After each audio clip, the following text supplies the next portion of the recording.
വിശ്വാസം നിന്നിലുണ്ട്, കർത്താവ് തന്നിട്ടുണ്ട്, ജയമുണ്ട്, വീഴുതലുണ്ട്.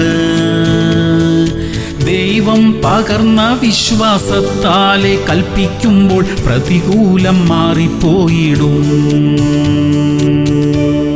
യോഹന്നാൻ 11:15. ഞാൻ അവിടെ ഇല്ലാഞ്ഞതുകൊണ്ട് നിങ്ങളെ വിചാരിച്ച് സന്തോഷിക്കുന്നു, നിങ്ങൾ വിശ്വസിപ്പാൻ ഇടയാകുമല്ലോ എന്ന് യേശു പറഞ്ഞു. പ്രിയമുള്ളവരെ, നമ്മിലെ വിശ്വാസം വർദ്ധിക്കണം. വിശ്വാസത്തിന്റെ വാക്കുകൾ പറയണം, വിശ്വാസത്തോടെ കൽപ്പിക്കണം, വിശ്വാസത്തോടെ പ്രവർത്തിക്കണം. ചെയ്യാൻ കഴിയാതിരുന്ന കാര്യങ്ങൾ വിശ്വാസത്തോടെ ചെയ്തു തുടങ്ങണം. അപ്പോൾ നാം അത്ഭുതങ്ങൾ കാണും, ദൈവത്തിന്റെ മഹത്വം നമ്മൾ കാണും. പ്രാർത്ഥിക്കാം. സ്വർഗീയ പിതാവേ, ഞങ്ങളിലെ വിശ്വാസം വർദ്ധിപ്പിച്ചു തരണമേ. വിശ്വാസത്തോടെ കൽപ്പിക്കാൻ കൃപ തരണമേ. ബുദ്ധിക്കതീതമായ ശക്തി ഞങ്ങളിൽ പകരുന്നതിനായി സ്തോത്രമപ്പാ. യേശു ക്രിസ്തുവിന്റെ നാമത്തിൽ തന്നെ. ആമേൻ, ആമേൻ, ആമേൻ.